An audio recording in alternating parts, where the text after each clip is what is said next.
Welcome to the Croatan Buck 50. This is a 150-mile gravel race through the forest of North Carolina on the East Coast. We do two 75-mile laps. We hit a little mud section at the beginning, go through a feed zone, do a loop out near the coast, and then come back through that feed zone and back through kind of like the mud cyclocross section before doing a lap around the speedway. My bike, Trek Checkpoint SL7, my first week on the bike, put a little top tube bag on there, but has like SRAM Rival and some specialized Pathfinders. I ran 38mm tires for this race. Big upgrade from the past few times I've done it on a Trek Crockett. Starting off here, saw Isaac. I first met him at Croatan, I think last year, and he did a great job. I got 5th the year before, and Isaac was rolling pretty strong. Have since seen him plenty of times. We had like 70 dudes in this field. One of my coaching teammates there, Landry Bobo, and a bunch of other dudes that are pretty strong. I don't know the gravel field super well, but that kind of adds to the spice. So we're early into the race here, getting close to that mud section. They told us not to attack in it, so I decided to attack before we get to the technical part of the course. And here I'm going. This is like maybe 5-10 miles into the race. Have one passenger here with me in the rear camera, and we're gonna roll it. This is early. I know I can hold like good power, good steady power for a long race right now. I've been training that way, and if I've got one companion and everybody sits up in the back, we're even better. Coming up to a few turns, taking these cautiously. Come over a railroad track, and yeah, we're just gonna roll together. The group is kind of behind us, but not super close. He takes a pull and comes through this. I let his wheel go, thankfully, and he took that corner super hot, has to unclip, gets into the washed out gravel over there, and then just disappears into the group while he's trying to get his speed back up. You can see him with the foot out there trying to get clipped back in. The group's real close, but they would let me roll out a good like 30-second gap into the cyclocross section. So I was just rolling at like a pace I knew was sustainable for around an hour, and then got into the dirt section with a little gap. Knew I could ride this pretty well because I raced plenty of sand, and I've done it a few times. It was a lot muddier than before, which is good on sand. Sand got pretty hard packed, but once you got back into the first like single track forest section, the rain before had caused this tree to fall down, which we didn't know about at all, so I had to do a little cyclocross dismount and remount, which I might have actually gained some time on the field with that.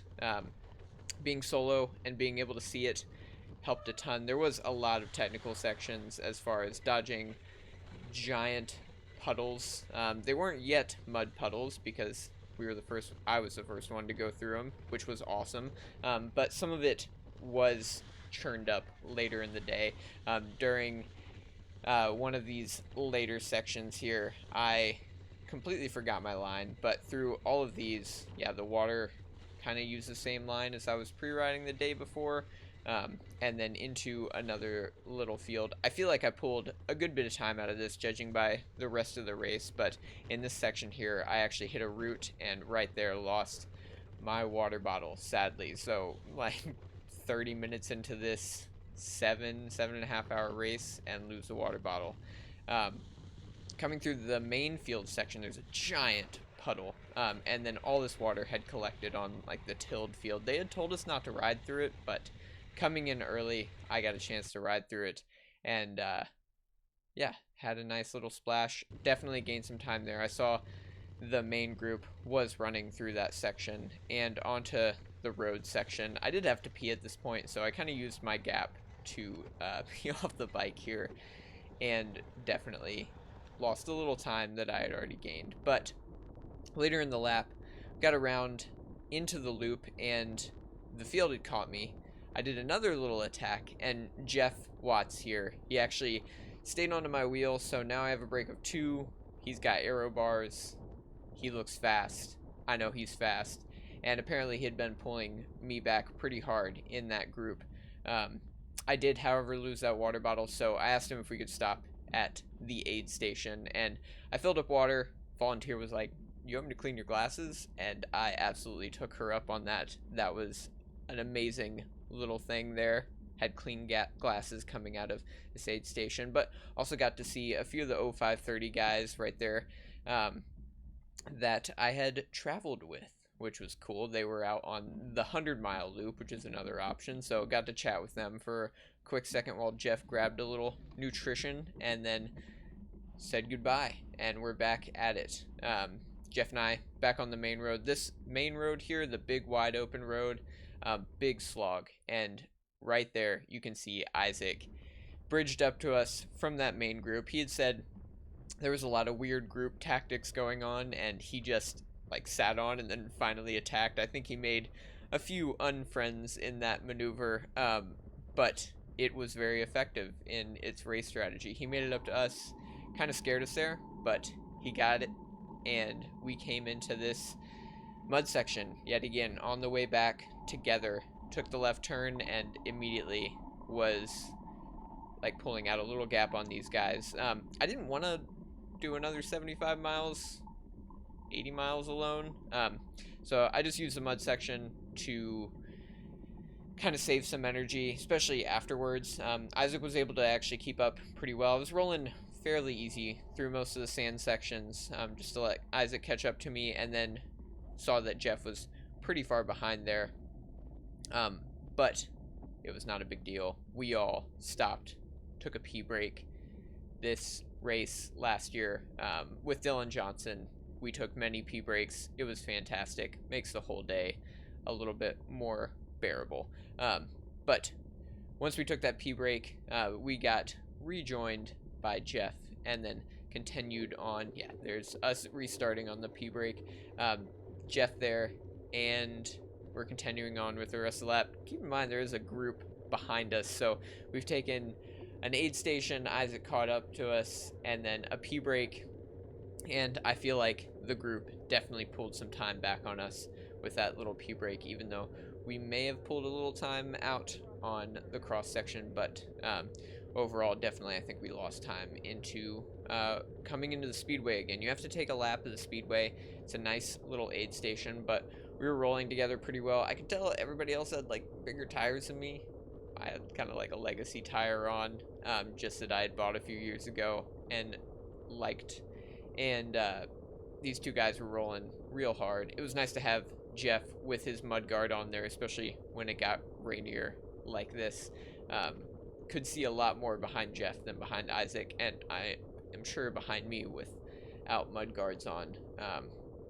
But we were rolling like at a high tempo for almost the whole day. I think my average power was like 270, 280 for the whole day, and had a nice little rotation set up between the three of us into the speedway to start our next lap. So yeah, we're just keeping the pace on, kind of running. I feel like gravel's always this way, where you're just running from something you don't know if it's back there or not, which was the theme of, I guess, every gravel race I've ever done. Once you get solo, you don't really get time updates, so you're just waiting to catch something ahead, or waiting to get caught from behind, or trying to run from whatever is behind. So yeah, we were rolling as if we had a breakaway that needed to make it 150 miles, which may or may not have been the case at the time. But eating plenty of food. My nutrition strategy was just a bunch of like sugar mixed into flasks. I think I had 100 to 120 grams per hour for the whole day. Had some mango slices, had some Nature's Bakery bars, and so forth. Made it into the racetrack, and all stopped off at our aid stations. Isaac's pretty good at setting up his aid station. He had his whole family over there and everything. Pulled everything together. I had to go grab stuff from the cooler, and this whole group actually rolled into the aid station while I was doing that. That guy and that guy both ended up tacking onto our group afterwards. afterwards. So you can see 155 here. I think his name is Nick.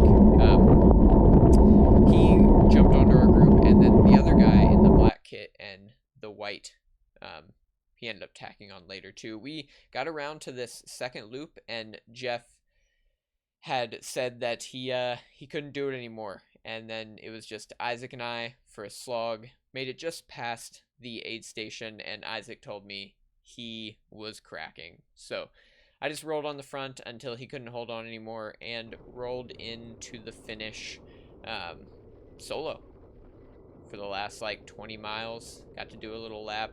Those other two guys, one of them flatted out, and then the other one got lost at the or not lost, but we didn't see him again after the technical section. So after Jeff and Isaac both had like, I guess, gut issues, just hard to keep that much food down, I was able to roll into the finish.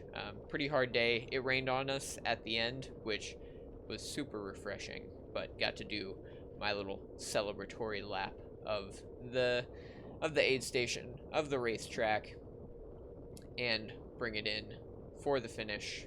Was nice, since last year I did the same way of cracking.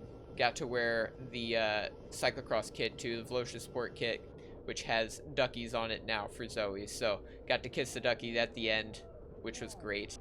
Pretty fun experience. I am a coach with Evoke. Highly recommend doing this race and checking us out at Evoke. We can help you get prepared for something like this and give you some tips. Thanks for watching. See ya.